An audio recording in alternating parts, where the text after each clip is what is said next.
Então, nós começamos a gravação. Estamos aqui no primeiro EPPM 2022.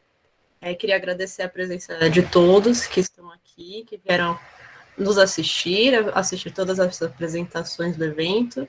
Agradecer todo mundo que enviou o trabalho também para estar aqui. Isso é muito importante para que o evento possa acontecer. Agradecer todo mundo da organização e agradecer todo o comitê científico também, além dos nossos apoiadores, né? A nossa primeira apresentação, pelo menos nessa sala 1 de fundamentos, vai ser com o Juan Meleiro. Ele vai falar sobre trabalhando numa matemática modular. Então, Juan, você tem 20 minutos aí, pode começar quando quiser. Beleza. Vou começar a compartilhar. Vamos ver se ela funciona. Por favor. Não.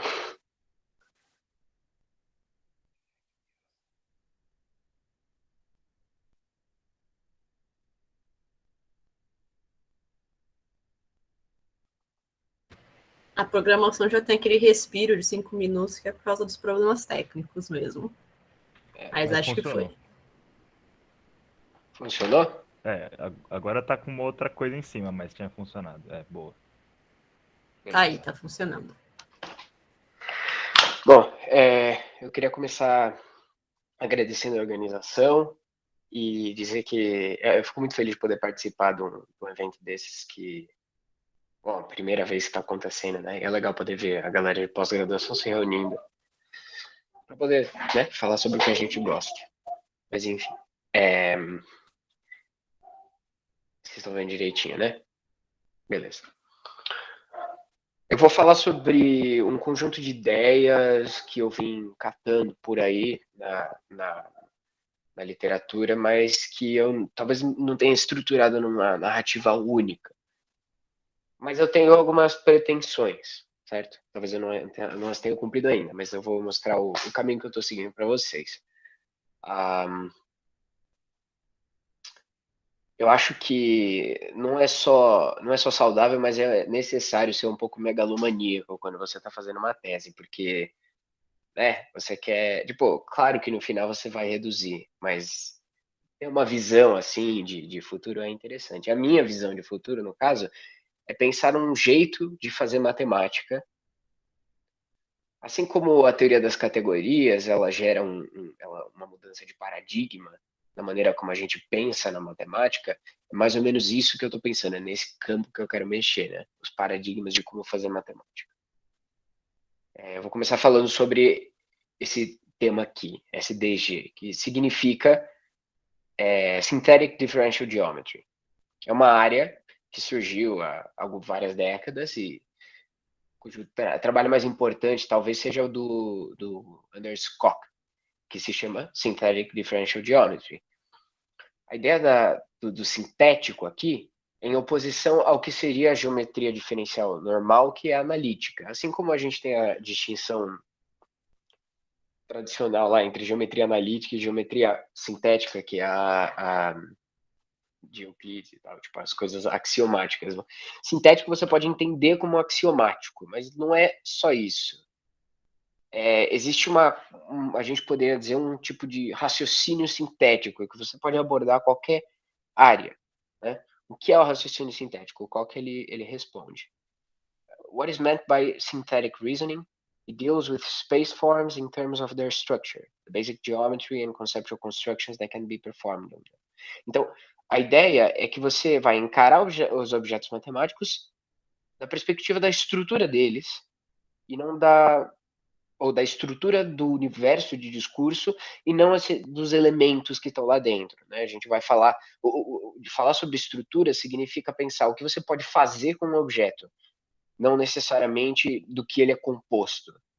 Talvez não seja a melhor nomenclatura, mas enfim, esse é o meu entendimento. Ele também fala o seguinte sobre a geometria diferencial sintética, que em geral, quando a gente investiga as relações geométricas e quantitativas, isso vem com um entendimento da lógica apropriada para a investigação desses objetos. E essa aqui é a ideia essencial que eu quero trazer da SDG. Essa ideia de que quando você estuda um tema, quando você fica íntimo desses objetos, você começa a usar uma lógica particular para lidar com eles. A lógica, apesar do que dizem os lógicos do século XX, ou os filósofos da coisa da lógica de primeira ordem, né? A gente tem esse mito de que a matemática toda é fundamentada na lógica de primeira ordem com um ZF em cima. Só que cada área da matemática tem uma lógica própria, que é construída talvez em cima disso, e você usa intuições próprias e tal. E a ideia do pensamento sintético é exatamente você analisar essa maneira de pensar e sintetizar um sistema que capture a essência daquilo, a essência daquele pensamento estrutural. Então eu vou dar um exemplo, isso não é essencial porque eu estou dizendo, mas é bom para ilustrar o que é pensamento sintético. Esse aqui é o axioma fundamental da SDG, que diz o seguinte: a gente parte da existência de um objeto chamado R, que é um anel. Isso é estrutural, porque eu não estou falando sobre os elementos, eu estou falando que existem operações ligando os produtos cartesianos de R com ele, que existe certos axiomas que podem todos ser formalizados na ideia de morfismos entre estruturas. E eu defino esse objeto D, que é o subconjunto de R, ou subobjeto de R, que contém todos aqueles elementos cujo quadrado é zero. Isso pode parecer estranho para quem não tem familiaridade com essa área. Isso aqui tem a ver com o tipo de lógica que você está usando, que não é a clássica. Se você usa a lógica clássica, isso aqui é trivial. O D ele é só o zero, mas a gente não usa a lógica clássica, então ele vira o objeto dos infinitesimais nilpotentes. E a gente tem esse axioma aqui que diz o seguinte: qualquer função que sai de D e chega em R, ou seja, que é uma função definida de um domínio bem pequenininho chegando em R, nesse anel, nessa reta, ela é linear. Esse é o axioma. Ela é linear, ou é afim. E esse axioma, ele é muito simples, mas ele já define, por exemplo, a noção de derivada, porque se você pega uma função de R em R, você pode restringir ela para ser de D em R, você translada para estar no ponto que você quiser, e por esse axioma existe esse número B, que vai ser a derivada naquele ponto. E aí você consegue fazer toda a geometria diferencial em cima. Eu recomendo dar uma olhada nesse livro que está na referência para quem se interessa. O segundo tema que eu quero discutir é o da lógica universal. Então, eu estou extraindo de cada um desses temas uma ideia fundamental. No anterior foi a ideia do raciocínio sintético. Aqui vai ser o quê? Primeiro, o que é lógica universal? Tem essa citação aqui que eu acho ela interessante, porque é o que eu gostaria de dizer, mas eu não posso, porque eu não tenho cacife para poder dizer isso. Mas eles falam que é assim: a lógica é comumente descrita informalmente como o estudo do sound reasoning. Não sei qual é exatamente a tradução de sound, de raciocínio correto ou adequado, não sei. Num grande desenvolvimento a partir do século XIX, a gente descobriu uma variedade de princípios de sound reasoning em domínios diferentes. E a ideia de lógica veio a ser entendida como um conjunto de princípios para você lidar com alguma forma de sound reasoning. E aí vem essa frase essencial aqui, que é: mas num tema, numa área em que a essência da área é a formalização, é um tanto vergonhoso que a gente não tenha uma noção largamente aceita, formal, do que significa uma lógica. Isso aqui é interessante porque não só é a motivação da lógica universal, mas também é a minha motivação para fazer a pesquisa que eu faço. A essência, eu diria, da lógica universal está nessas três perguntas aqui. Como a gente identifica, traduz e combina lógicas?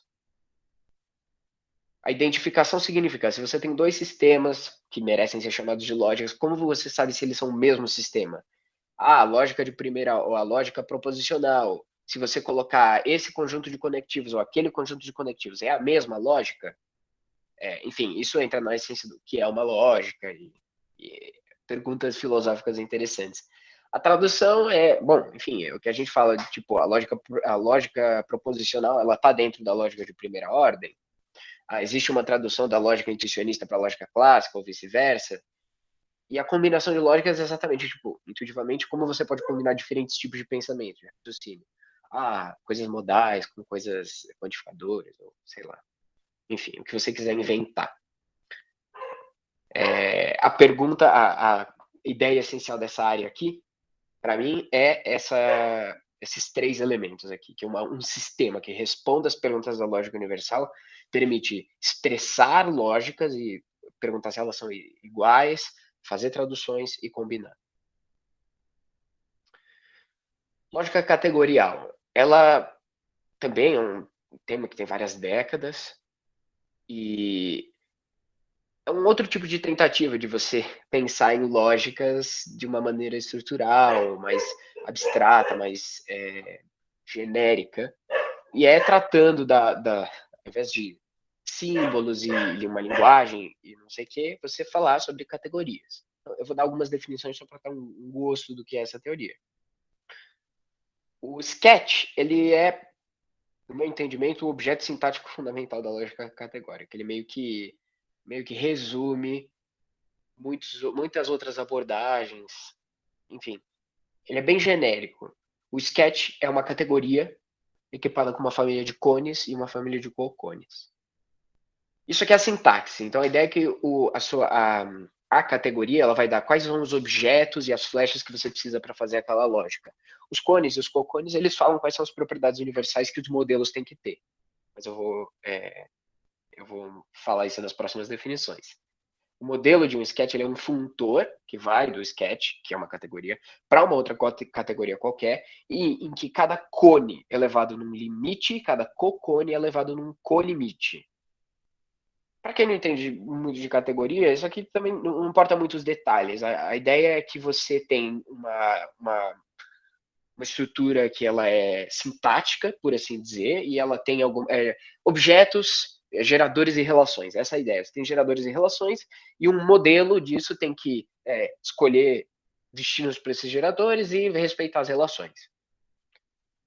Por exemplo, como é que eu vou falar sobre a teoria dos monoides? Ela inclui esses objetos aqui. Não são todos, porque mexer com sketches é notoriamente uma coisa chata e difícil, né? Tipo, muita flecha, você tem que muito detalhe, são muitos diagramas, é uma coisa complicada. Não me parece que seja uma coisa muito prática para você, de fato, fazer matemática, mas, enfim, mexendo com sketches específicos. Mas esse aqui é uma ideia do que é o sketch dos monoides. Você tem um objeto G, que é G, porque eu comecei falando sobre grupos, e aí eu percebi que o sketch ia ficar grande demais, e aí eu não mudei o G.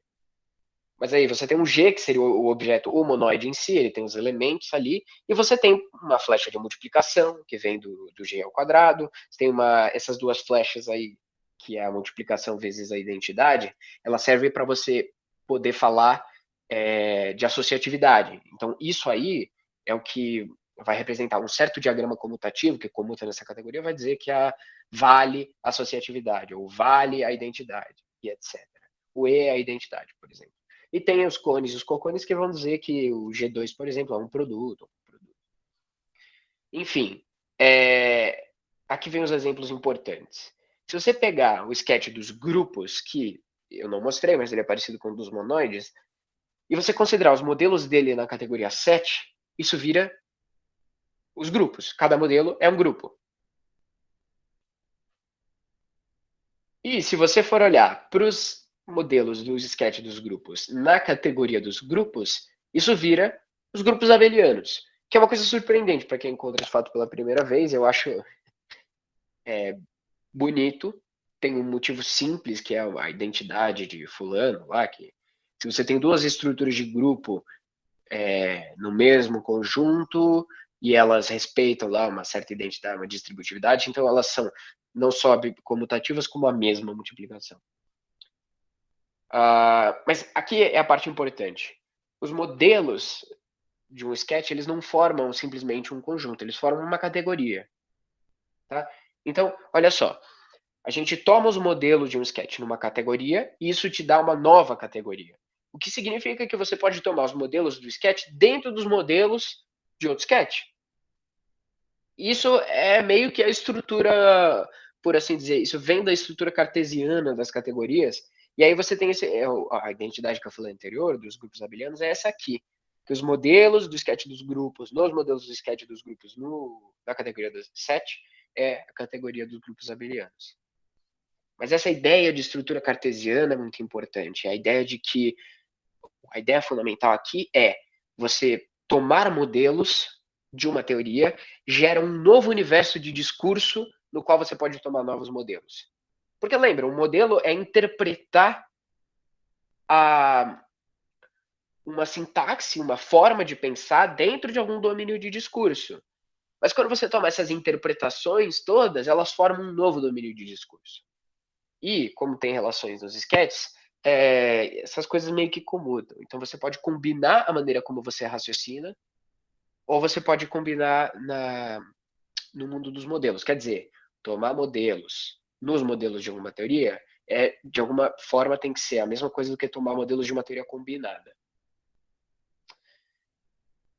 Por que isso aqui é importante para mim? Por que eu acredito que isso é importante? Porque eu acho que tudo é um modelo. Tá? Então, quando a gente, junto com a ideia da lógica sintética, se estudar qualquer área te dá uma lógica apropriada disso, essa área, os objetos que você estuda nessa área, de alguma forma, tem que ser os modelos dessa teoria, dessa lógica. Né? Quando você vai estudar um grupo, isso é um modelo da teoria de primeira ordem dos grupos em ZF ou qualquer outra teoria que você quiser de conjuntos. Mas, por exemplo, que é um grupo topológico. Ele é você interpretar a teoria dos grupos dentro de um domínio que é topológico, em que você tem espaços topológicos, as funções são contínuas, e esse domínio em si é uma teoria, a interpretação da teoria da topologia, por assim dizer, dentro dos conjuntos. Não sei. Não estou dizendo que essas coisas são necessariamente formalizadas, são as intuições que me guiam nessa pesquisa. Esse aqui é meio que o coração da coisa. O MMT, ele é como dizer, ele é um tipo de metalógica. Então, nessa investigação, aliás, eu tinha falado, aquelas 3 perguntas, como identificar, combinar e traduzir lógicas, é o título desse artigo que está citado aqui, que é do Rabi, que é o cara que criou o MMT, esse sistema. Ele estava buscando uma ideia, criar um sistema que é genérico o suficiente para capturar diferentes formalismos. Para quem não conhece, no mundo da computação, quando você tenta formalizar uma lógica, muitas vezes surge recorrentemente essa ideia de um logical framework. Um framework lógico, ele é uma lógica mais simples do que as lógicas que você está interessado, mas que permite a você expressar as noções sintáticas necessárias para você falar sobre as lógicas de objeto. Por exemplo, quando a gente estuda lógica na graduação e a gente vê assim, olha, uma sentença, ela é uma lista de símbolos que respeita não sei que tal regra. Para você falar sobre lista, para você falar sobre conjunto de símbolos, você precisa de noções que são metalógicas, que são sintáticas. Esse é o logical framework. É a lógica que você está usando para poder falar da estrutura sintática da sua lógica objeto. Só que existe mais de um logical framework. Então, a gente transforma, pega todos eles e junta eles numa sintaxe genérica o suficiente para você poder falar de vários logical frameworks, e isso é o MMT. Por exemplo, aqui. Isso aqui é o exemplo do que é LF. LF significa Logical Framework, mas ele também é o nome do Logical Framework mais simples e comum que você encontra por aí, que é um lambda cálculo simplesmente tipado com tipos dependentes. Mas só para vocês terem uma ideia, do lado esquerdo tem que seria uma sintaxe formal da coisa. Então você tem esses construtores, que são as coisas que vão construir as expressões que você usa, e elas têm a noção de binding de variáveis e tudo que você precisa para fazer lógica.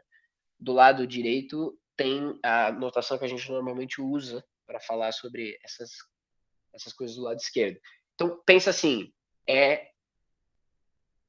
um termo, ele é uma árvore com algumas anotações de variáveis usando esses termos, que formam um logical framework. Por que isso é importante? Porque em cima dessa coisa, a gente define o que são as teorias. Eu lembro que eu tinha falado sobre a ideia de como combinar, traduzir, identificar lógicas. Aqui, no MMT, uma lógica é uma teoria, que é uma lista de declarações. Então, aqui você pode ver, por exemplo, do lado esquerdo você tem a lógica proposicional. Do lado direito, você estende a lógica proposicional com a lógica de primeira ordem, ou uma maneira de conceber a lógica de primeira ordem. A imagem que eu quero que vocês tenham é que isso é uma lista de declarações.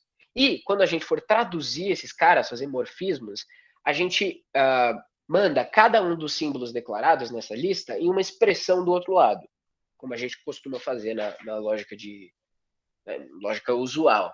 Aqui, por exemplo, você tem aqui está escrito ZF, mas a objeção sobre se isso é ZF ou outro tipo de teoria dos conjuntos. Entenda como teoria dos conjuntos. E do lado direito você tem um exemplo de um morfismo. Então ali o I ele vai parar numa expressão que fala dos elementos do universo, por exemplo. O O ele vai nos elementos do tipo booleano, do conjunto de dois elementos. E assim por diante. Essa imagem eu acho maravilhosa. É esse tipo de coisa que eu quero poder fazer, né? Mas tem algumas complicações. Se você pegar essa base, é uma teoria lógica básica, e aí você vai adicionando conectivos. Se você tomar os colimites desses conectivos, você tem uma nova teoria, que seria o que inclui todos esses conectivos. Se você pegar essa, que é a lógica intuicionista e coloca uma teoria de classicalidade ali, você consegue a lógica clássica de proposicional. Então, a gente consegue fazer essa brincadeira de combinar teorias. Então, lembra, lá Juan, desculpa, mas a gente chegou em 20 minutos, vou pedir para você ir concluindo. Tá bom, esse aqui é o último slide. Opa. A conclusão é a seguinte, lá do SDG, a gente tem a ideia de raciocínio sintético. Da lógica categorial, tira essa ideia de estrutura cartesiana. E do MMT, a gente tem os colimites, as combinações de teorias, que tem a ver com a lógica universal. O MMT, ele não tem limites, ele não tem uma estrutura cartesiana. Isso é um problema, se você quiser fazer o tipo de coisa que você faz na lógica categorial. A minha ideia, a coisa com que eu estou trabalhando, é exatamente como você pode combinar todas essas ideias para poder ter um sistema que te permita fazer matemática dessa forma modular. Ou seja, escrevendo teorias sintéticas que capturem a ideia fundamental de alguma área específica da matemática, e aí tomando modelos e modelos dentro dos modelos e combinando teorias e fazendo toda essa bagunça de uma maneira que seja prática, assim, brincando de Lego com os conceitos matemáticos. É isso que eu tinha para dizer. O resto dos slides eu não vou mencionar, aqui estão as referências. Muito obrigada, Juan. Vou abrir para perguntas. A gente tem aí uns 3 minutinhos, 4. Alguém quer começar?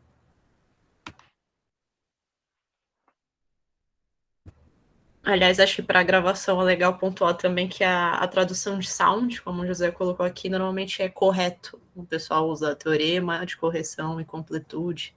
Certo. Teve alguns outros Em inglês comentários também tem correção, não é? Não, é adequação, perdão.